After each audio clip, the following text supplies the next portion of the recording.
अपने समाज के गरीबों को अपने घर में इफ्तार पार्टी दीजिए, उनको अच्छा से खिलाइए, सेब संतरा समोसा चूड़ा मोड़ी भुजिया उसको खूब खिलाइए और दूध पिलाइए, शरबत पिलाइए। नेता को नहीं, नेता तो दिन भर में 10 बार झूठ बोलता है, झूठे को खिलाएंगे, वह झूठ बोलेगा, आप ही का खा के झूठ बोलेगा तो गुनाह आपको भी होगा। इसलिए नेक लोगों को खिलाइए, परहेजगारों को खिलाइए, रोजेदारों को खिलाइए और अपने करीबी रिश्तेदारों को खिलाइए। रोजा रखने का अलग सवाब, इफ्तार करवाने का अलग सवाब। अभी सुभान अल्लाह बोले तो थोड़ी नेकी, रमजान में बोले तो बड़ी नेकी। अभी नफल पढ़े तो एक सवाब, रमजान में पढ़े तो फर्ज के बराबर सवाब, रमजान में फर्ज अदा करें 70 फर्ज के बराबर सवाब मिले। रमजान का महीना बख्शिश का पैगाम लेके आ रहा है, गुनाहों का दाग झाड़ने आ रहा है, अपने आप को नेक परहेजगार सेहतमंद बनाने आ रहा है। आज रामदेव बोलता है रोजा रख के सेहतमंद हो जाएगा, जापान का गोल्ड मेडलिस्ट बोलता है रोजा रख के सेहतमंद हो जाएगा, हॉलैंड का पादरी बोलता है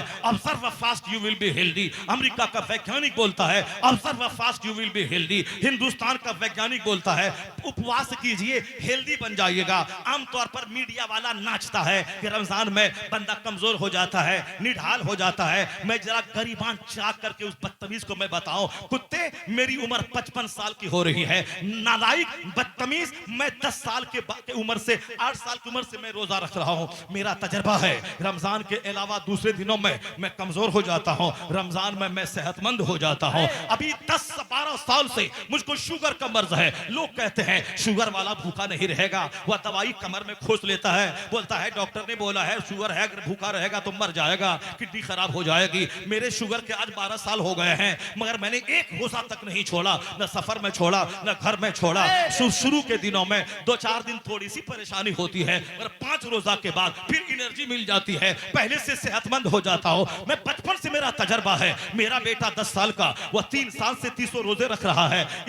मेरा बेटा इस बार 10 साल का एक है, एक 12 का, एक 14 साल का। 14 साल वाला 3 साल से 300 रोजे रख रहा है। 12 साल वाला पिछले साल सारा रोजा रखा। इस बार मैं मदीना शरीफ नहीं जा रहा हूं ताकि मैं तीनों बच्चों को अपने साथ में रोजा रखवाऊं। साल भर तो बाहर रहता हूं। वह 10 साल को भी 300 रोजा इंशाल्लाह अल्लाह ने चाहा। रोजा फर्ज नहीं है मगर अभी से मैं उसकी आदत दिलाऊंगा। मेरे बाप ने हम पर रोजा फर्ज हुआ था 15 साल में, मगर मैं 8 साल से रोजा रख रहा था। मेरे वालिद ने रोका था। मैं भूख के मारे जमीन पर लेटता था तो असर की नमाज के बाद अम्मी कहती थी छोड़ दीजिए इनको, इस पर जब रोजा फर्ज नहीं है क्यों आप ऐसा कर रहे हैं। अब्बा कहता था नहीं छोड़ दो, बस 1 घंटा का सवाल है, 1 घंटा के बाद 1 घंटा का सवाल है, बस हो गया। अब सूरज डूबने वाला है, देखो 6:10 होने वाला है। यानी वो दिलासा देते थे। अम्मी कहती थी ये मर जाएगा, अब्बा कहते थे नहीं मरेगा, रोजा रख रहा है, अल्लाह की बात मान रहा है, नहीं मरेगा। अगर मौत लिखी रहेगी मर गया तो शानदार मौत मर जाएगा, हालत रोजा में मर जाएगा। इसलिए हर माँ बाप को यह ख्याल रखना चाहिए। मैं 55 साल की उम्र हूं, मेरा तजर्बा है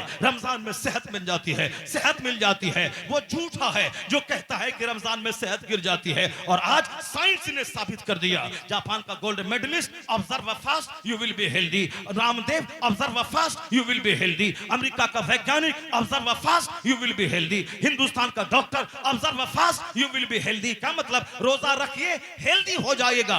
ये सारे लोग आज कह रहे हैं मेरा पैगंबर 1400 साल पहले कहा सूमू तसाहू, रोजा रखो सेहतमंद हो जाओगे, रोजा रखो सेहतमंद हो जाओगे, सेहतमंद यहां हो जाओगे और जन्नत में बाबे रैयान वहां तेरे लिए खुल जाएगा। रोजेदार के मुंह की बदबू कस्तूरी से ज्यादा खुशबूदार अल्लाह के नजदीक है। तो तजर्बा है। इसलिए अब मेरा पैगंबर कौन हुआ? कोई साइंसदान बड़ा नहीं, स्कॉलर बड़ा नहीं, फिलोसफर बड़ा नहीं, अदीब बड़ा नहीं, कोई बड़ा नहीं। सबसे आला व औला हमारा नबी, सबसे बाला व वाला हमारा नबी, सारे ऊंचों में ऊंचा समझिए जिसे, है उस ऊंचे से ऊंचा हमारा नबी। कौन सी औरत कहां जाएगी? हदीस में आया है अल मरअतु इज़ा सल्लत खम्सहा व सामत शहरहा व ताअत बालहा व हसनत फरजहा। उसके बाद जो हुजूर ने कहा है वो दिल खोल के सुनिए, मेरी मां बहन बेटियां सुन लें। हुजूर ने कहा औरत सिर्फ 4 काम कर ले, फल तदखुल मिन अय्य अब्वाबिल जन्नति शात। जन्नत के 8 दरवाजे हैं, एक दरवाजे से बाबे रैयान जिससे रोजेदार दाखिल होगा। यह खास दरवाजा है रोजेदारों के लिए, इज्जत के साथ जन्नत में दाखिल किया जाएगा। लेकिन 4 काम अगर औरत कर ले तो इस हदीस में आया है जन्नत के 8 दरवाजों में से जिससे चाहे वो जन्नत में दाखिल हो जाए, जिससे चाहे वो जन्नत में दाखिल हो जाए। जिम्मेदारी 4 है, छोटी सी। इनाम कितना है? मिन अय्य अब्वाबिल जन्नत शात, जन्नत के जिस दरवाजे से चाहे वो जन्नत में दाखिल हो जाए। वो 4 बातें क्या हैं मैं जरा ठहर के बताता हूं। पहले कुरान पाक का यह चैप्टर आपके सामने रखता हूं, यकीन हो जाए कि मेरा खुदा मुझको जिंदा करके मुझसे हिसाब लेगा। ऐसा नहीं कि दुनिया ऐसे ही चल रही है, दुनिया ऐसे नहीं चलती है। दुनिया एक नियम से चलती है। दुनिया में मौसम हमेशा नॉर्मल रहता है। रात के बाद दिन आता है, दिन के बाद रात आती है, सर्दी के बाद गर्मी है, गर्मी के बाद बरसात है। यह सब सिस्टम से चल रहा है। अल्लाह ताला 10 साल आंधी नहीं भेजता है, मगर एक बार जबरदस्त हवा चला के झंझोड़ देता है बंदों को। अल्लाह जमीन में जलजला डेली नहीं भेजता है, 2-4-10 साल तक नो जलजला, मगर एक दिन 1 मिनट का जलजला बड़े बड़े शहरों को उजाड़ के रख देता है। अल्लाह हमेशा कोरोना नहीं भेजता है।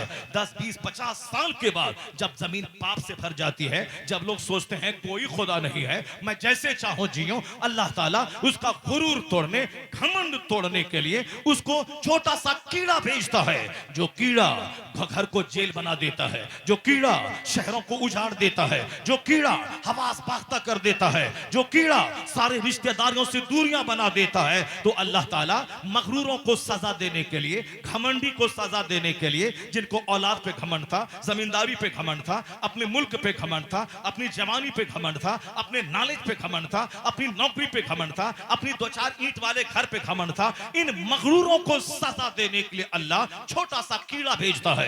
जैसे अल्लाह ने नमरूद को बादशाह बनाया था, नमरूद मजदूर का बच्चा था, उसको तो सजदा करना चाहिए, इब्राहिम अलैहिस्सलाम का पांव धो के पीना चाहिए कि आपके रब ने मुझको बादशाहत दे दी, मैं गरीब का बच्चा था, मैं पूरे इराक नहीं पूरी दुनिया का मैं बादशाह बन गया, उसको तो सजदा करना चाहते। ए अल्लाह, मैं मजदूर गरीब का बच्चा, तूने मुझको पूरी दुनिया का हाकिम बादशाह बना दिया, उसको तो सजदा करने से फुर्सत नहीं मिलनी चाहिए। लेकिन नहीं, मालदारी गुरूर लेके आती है, मालदारी सबसे पहले दिमाग बदलती है, मालदारी उस दिमाग बदलने के बाद शहवत लाती है। यानी मालदार लोग जब तक जिना न करें वो कोई मालदार है, मालदार जब तक शराब न पिए वो कोई मालदार है। अगर वो जिना शराब से बच भी जाए, घमंड से बच नहीं पाएंगे। जो मैं खाता हूं कौन खाता होगा, जो मैं मकान बनाया हूं कौन बनाया होगा, जो मैं गाड़ी खरीदता हूं कौन खरीदा होगा। अल्लाह ताला ने नमरूद के दिमाग में जब कीड़ा काटा कि मैं खुदा हूं, मैं पूरी दुनिया को चलाता हूं, अल्लाह ने छोटा सा मच्छर भेज दिया। अचानक नहीं भेजा कि आज नमाज नहीं पढ़े तो जमीन में धंसा दे, ये रोजा का महीना आ रहा है, जो रोजा नहीं रखेगा आसमान से पत्थर गिर जाएगा। ये सिस्टम अल्लाह का नहीं है। अल्लाह के हाथ 1 साल 1 सेकंड है, 50 साल 5 मिनट है। इसीलिए बहुत सारे लोग सूद खाते हैं, 50 साल से कुछ नहीं होता है। बहुत सारे लोग नमाज छोड़ते हैं, 15 साल में नमाज फर्ज हुई थी, अभी 50 साल उम्र हो गई, 35 साल से नमाज छोड़ रहा है, आज कुछ नहीं होता। अगर अल्लाह ताला फौरी बंदा को पकड़ ले, फजर की अजान हुई, गांव के सब लोग मस्जिद नहीं जाएं, उनके घर में अल्लाह आग लगा देगा, आसमान से पत्थर गिरा देगा, सबको जमीन में धंसा देगा। अगर जहां एक दिन धंसा 5 आदमी, दूसरा दिन कोई बेनमाजी घर में नहीं रहेगा, वो तो अजान होने से 2 घंटा पहले ही मस्जिद चला जाएगा। तो अल्लाह ताला ये नहीं चाहता है कि मैं बंदों को डरा दूं, मैं बंदों को धंसा दूं, फिर उसके बाद बंदा हमसे डर के नमाज पढ़ने लगे। अल्लाह ये नहीं चाहता है। अल्लाह ये चाहता है कि मेरा बंदा दिमाग लगाए, कौन है जो बगैर खंबे के आसमान बनाया है, कौन है जो समंदर पे जमीन को ठहरा दिया है, कौन है जो पहाड़ को पिलर बना के जमीन को रोके रखा है, वह कौन है जो हमें रोटी चावल फल फ्रूट्स देकर हमें जिंदा रख रहा है, जो हमें पानी देकर दूध देकर हमें जिंदगी दी है। इन सारी नेमतों को बंदा गौर करे, उसके बाद अपनी पेशानी जमीन पर टेक दे, कहे इलाही तेरा शुक्र है कि तूने जिंदगी भी दी है, शानदार रोजी भी दी है। अगर मैं आग पे भी सजदा करूं फिर भी तेरी इस नेमत का शुक्र मुझसे अदा ना हो पाएगा। अल्लाह चाहता है कि बिन देखे आप ईमान लाएं, बिन देखे जन्नत पर यकीन, बिन देखे जहन्नम पर यकीन, बिन देखे फरिश्तों पर यकीन, बिन देखे कयामत पर यकीन। देख करके नहीं कि नमाज नहीं पढ़ा तो जमीन में धंस गया, अब कोई आदमी डर के मारे घर में नहीं रहेगा, सब मस्जिद चला जाएगा। एक बंदा रोजा नहीं रखा तो वह जमीन में धंस गया, कोई भी आदमी बगैर रोजे के नहीं रहेगा। अल्लाह ये नहीं चाहता है। अल्लाह कहता है आंख लगाओ। तुम देखो दुनिया में कौन है जो माँ के पेट में तेरी रोजी का इंतजाम किया, कौन है जो माँ की खुश्क छाती में दूध का दरिया बहा के तेरी रोजी का इंतजाम किया, कौन है जो तुम्हारे लिए जमीन से फसलें पैदा करके ये खीरा, ये ककड़ी, ये बैगन, ये लहसुन, ये अदरक, ये हल्दी, ये सेब, ये संतरा, ये केला, ये अनार, ये सारी चीजें तेरे लिए पैदा किया। वह कौन है जो अंडा तुझको खाने के शानदार ग़िज़ा दी, परिंदे का गोश्त दिया, ये जानवर की पीठ पे सवारी का काम ले, इसका गोश्त तू खा, ये खीरा ककड़ी सब्जी खा, ये काजू किशमिश ड्राई फ्रूट्स खा, ये सेब संतरा आम जामुन लहसुन बैर तू खा। ये तमाम सिस्टम, फ्रूट्स का सिस्टम, ड्राई फ्रूट का सिस्टम, वेजिटेबल का सिस्टम, ये कॉर्न्स का सिस्टम, ये दूध का सिस्टम, ये गोश्त का सिस्टम, ये नदी के मछली का सिस्टम,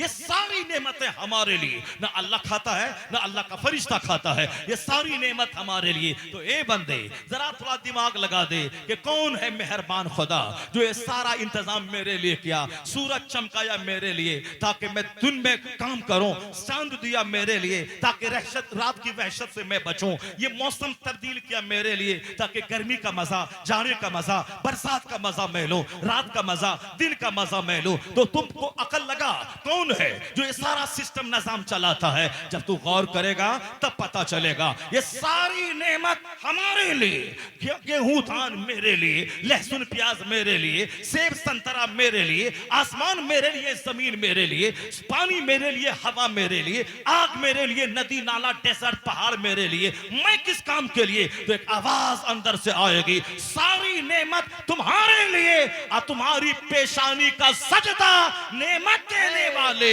खुदा के लिए।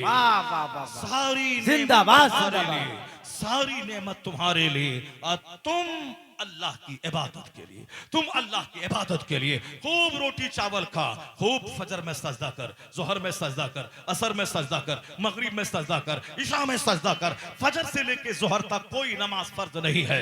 8 घंटे खूब मेहनत कर, भीख मत मांग। भीख मांगने वाला जलील होता है, भीख देने वाला वो सुपीरियर होता है। The giver hand is better than taker hand. देने वाला हाथ लेने वाले हाथ से बेहतर होता है। हर जुमा के दिन खुतबे जुमा में पैगाम दिया जाता है, वह इता इज़ुल कुर्बा, रिश्तेदारों को देने का हुक्म अल्लाह देता है। सास को देने का, ससुर को देने का, दामाद को देने का, चचेरे भाई को देने का, गरीबों मिस्किनों को देने का, लेने का नहीं देने का। और जो देने वाला होगा वो जब तक पास में पैसा नहीं तो कहां से देगा?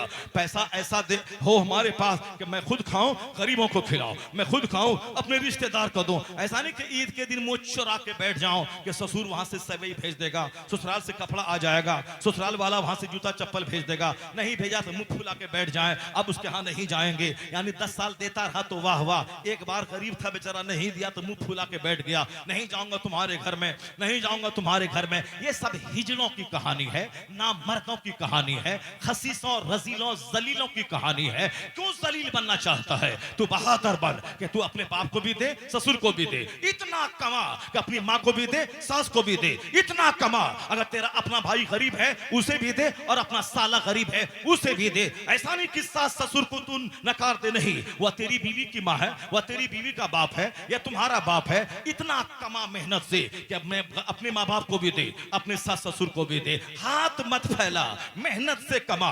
अल्लाह फजर से लेके जोहर तक कोई नमाज फर्ज नहीं किया है, क्योंकि वह वक्त है कमाने का, वह वक्त है मेहनत करने का। मेहनत कर, कमा, मोहताज मत रह, हाथ मत फैला। रमजान के दिन में भिखारी मत बन जा। ज़कात देगा वो जिसके पास 1 लाख है 2500 निकालेगा, 1 करोड़ है 2.5 लाख निकालेगा, 100 करोड़ है 2.5 करोड़ निकालेगा। वह निकाल के अगर कोई मोहताज अपाहिज माजूर है उसको देगा, फकीर मिस्किन को देगा। तुम हाथ मत फैला। मुसलमान भिखारी कौम नहीं है कि रमजान के दिन में हर चौराहे पे भिखारी, हर सड़क पे भिखारी, जामा मस्जिद की सारी सीढ़ियों पे भिखारी, हर गांव समाज में भिखारी। यानी सबसे ज्यादा भिख मंगी कौम यही मुसलमान कौम हो गई है।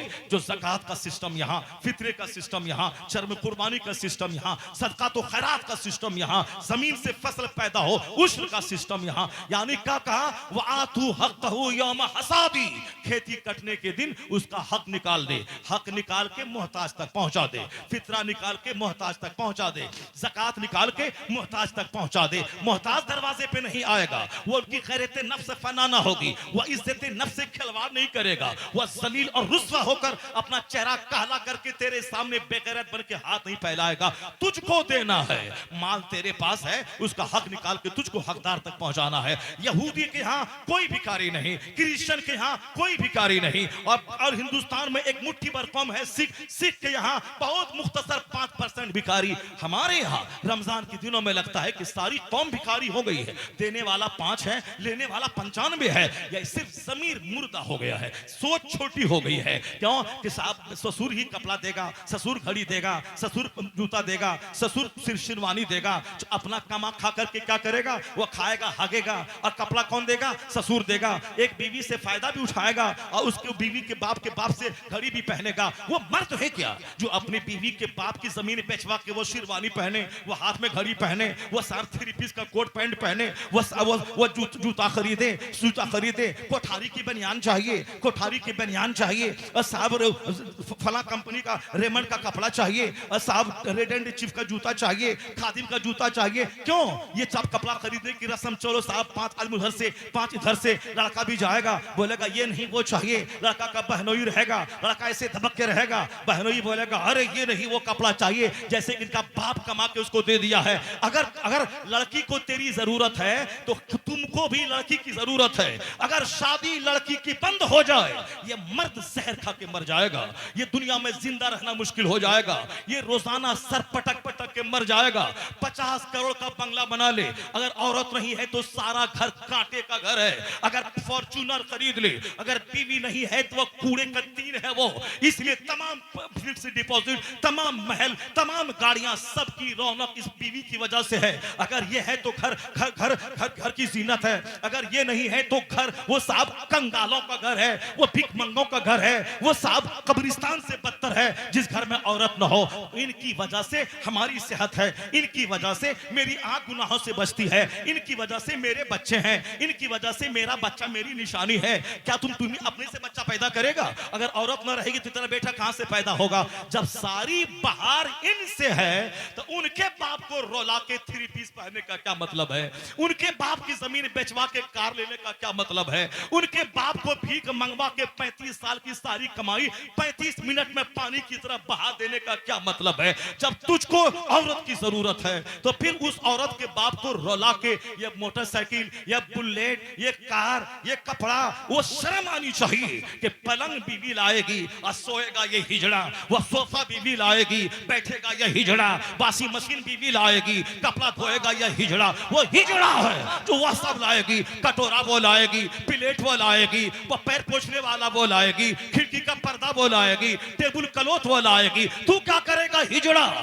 बहादुर वो है, मर्द वो है जो खूब मेहनत से कमाए, अपने पैसे से फ्रिज खरीदे, वॉशिंग मशीन खरीदे, अपना कपड़ा खरीदे, अपना पर्दा खरीदे, वो अपनी बाइक खरीदे, जितनी सलाहियत है वो खरीदे। उसके बाद एक नेक खातून को अपना पार्टनर बना के उनके बाप के हाथ से इज्जत के साथ ले आए और बोले ये मेरा घर है, रानी बन के तू रह, ये मेरा फ्रिज है, रानी बन के ठंडा पानी तू पी, ये मेरा बेड है, रानी बन के तू सो, ये मेरा पापोश है, रानी बन के पाँव तू पोछ, मेरा घर है, तू रानी बन के रह। मैं कसम खा के कहता हूँ 80 बरस हो जाएंगे, न कभी तलाक होगी, न कभी तकरार होगी, न कभी लड़ाई होगी, न झगड़ा होगा, न केस होगा, न मुकदमा होगा। उम्र बढ़ती जाएगी, मोहब्बत बढ़ती चली जाएगी। नारे तकबीर, नारे रिसालत, मसलके आला हजरत, अज़मत इस्लाम, इस्लाहे मुआशरा का सरजमीने लौटिया। दुआ करके अल्लाह तुझे दौलतमंद बनाए ताकि तू फितरा निकाले, तू ज़कात निकाले। मांगने वाला मत बन, देने वाला बन। तुम्हें मालूम है हजरत इब्राहिम बिन अदहम के पास शफीक बल्खी आए, कहा हुजूर मैं कमाने के लिए वतन से बाहर जा रहा हूँ, अब 1 साल के बाद आऊंगा। कहा ठीक है जाओ, कमाने के लिए जाना चाहिए। अलकासिबु हबीबुल्लाह, कमाने वाला अल्लाह का दोस्त होता है, मेहनत मुशक्कत से कमाने वाला अल्लाह का दोस्त होता है। नेक ताजिर तिजारत करने वाले मुत्तकी ताजिरों का हश्र क़यामत के दिन नबी सिद्दीक शुहदा के साथ होगा। इसलिए सिर्फ नफल पढ़ना कमाल नहीं है, अपने बाल बच्चों को इज्जत से रखने के लिए हलाल कमाई करना ये भी बहुत बड़ी इबादत है। हाँ अलबत्ता नमाज़े पंजगाना के बाद ये सारी चीजें इबादत है। नमाज़े पंजगाना के बाद नमाज छोड़ करके चाहे बेटी पालें, चाहे बेटा पालें, चाहे कुछ भी करें, सारी कोई नेकियां लटकी हुई रहेंगी। नमाज छोड़ने के बाद कोई नेकी काम नहीं आएगी। हाँ नमाज पढ़ने के बाद बाद अगर बिजनेस करें, तिजारत करें, टोकरी में सेब लेके बैठ जाएं, अनार लेके बैठ जाएं, मैं कहता हूं हमारा बच्चा बोलता है नौकरी नहीं मिलती है, मैं पढ़ के क्या करूंगा? तो तू नौकर बनने के लिए पढ़ता है क्या? पढ़ता है बंदा नेक बनने, मुहज्जब बनने, शरीफ बनने, समाज का अच्छा इंसान बनने। आज का बच्चा पढ़ता नौकर बनने के लिए, नौकरी नहीं मिली तो अब ये नहीं पढ़ाई करेगा, तो जानवर से समाज भरता जा रहा है। तुझे अल्लाह ने बादशाह बनाया था कि तू तिजारत कर। तेरा पैगंबर तिजारत किया है, सिद्दीक अकबर ने बिजनेस किया है, उस्मान गनी ने इस बिजनेस किया है। बोलेगा नहीं बाबा वो तो सिद्दीक अकबर थी बिजनेस किया है, बिजनेस करने के 10 लाख रुपए चाहिए। मैं कहता हूं नादान सिद्दीक अकबर अफजलुल बशर बादल अंबिया, नबियों के बाद सबसे अफजल है। खलीफतुल मुस्लिमीन बनने के बाद कांधे पे चादर ले लिया और गली में बेचने के लिए निकल गए। जब अफजलुल बशर बादल अंबिया वह कांधे पे चादर डालकर वह बिजनेस करने निकल रहे हैं, तो तू अपने आप को टिस्मार खा समझता है? अगर 10 साल मदरसे में पढ़ लिया तो क्या हो गया? क्या सोचता है तुम? सिद्दीक अकबर तो तिजारत करने, कपड़ा कांधे पे लेके चले जाए। उस्मान गनी मक्का में करोड़ों की दौलत छोड़ के मदीना आ गए, मदीने में पनीर लेके बैठ गए, मदीने में दूध लेके बैठ गए।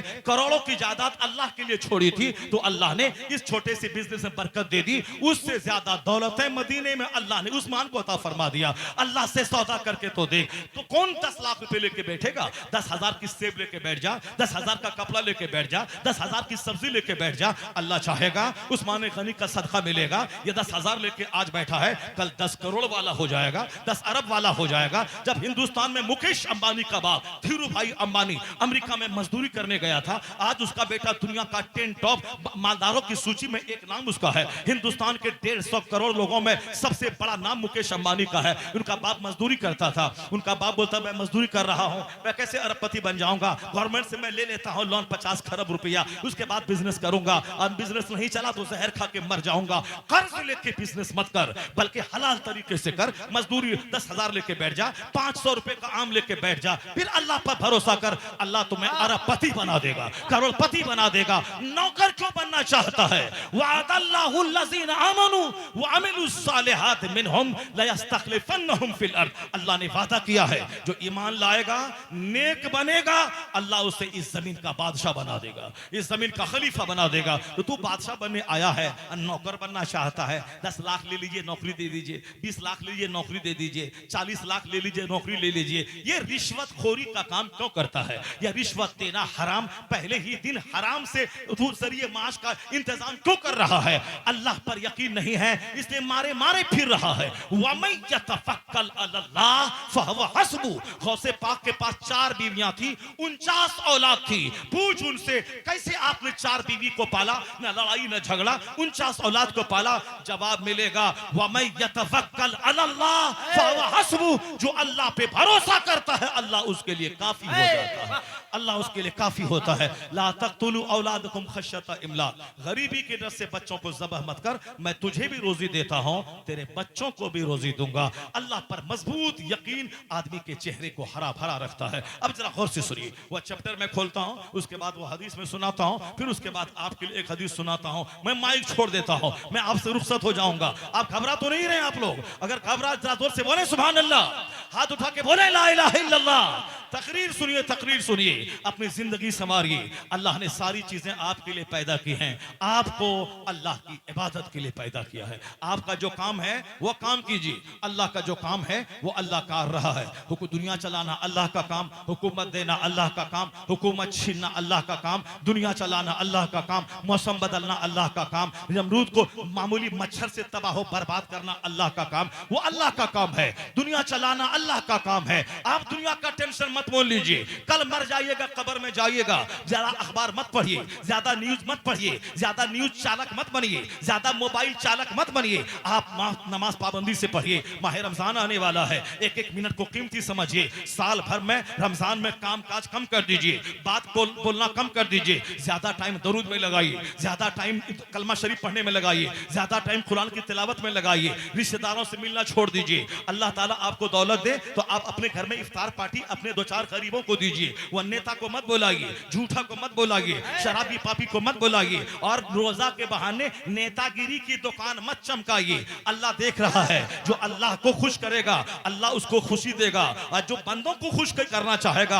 अल्लाह उसे मुसंकट का बादल में घेर देगा, मुसीबतों का तूफान डाल देगा। नीयत ठीक रखिए, बंदों को खुश करने से नहीं, अल्लाह को खुश करने का रखिए। सबसे बड़े तबीब, सबसे बड़े मोहसिन, सबसे बड़े पैगंबर हमारे नबी हैं। इस नबी की बात सबसे ज्यादा मजबूत, नबी की बात सबसे ज्यादा पुख्ता, नबी की बात सबसे ज्यादा स्ट्रॉन्ग, नबी की बात पर यकीन कर, अल्लाह इज्जत देगा, चेहरे पे नूर देगा, बदन में हरियाली देगा, औलाद में फरमाबरदारी देगा, बीवी को बगावत से बचाएगा, पड़ोसी के दिल में तेरी मोहब्बत डाल देगा, गैर मुस्लिमों के दिल में तेरी हैबत डाल देगा। और जब यह सब कुछ हो गया, हुकूमत यहाँ देगा, इज्जत यहाँ देगा, दौलत यहाँ देगा, सल्तनत यहाँ देगा, मुस्तफा की शफाअत से जन्नत वहाँ देगा। दोनों जहान की हरियाली तुझको हासिल करनी है।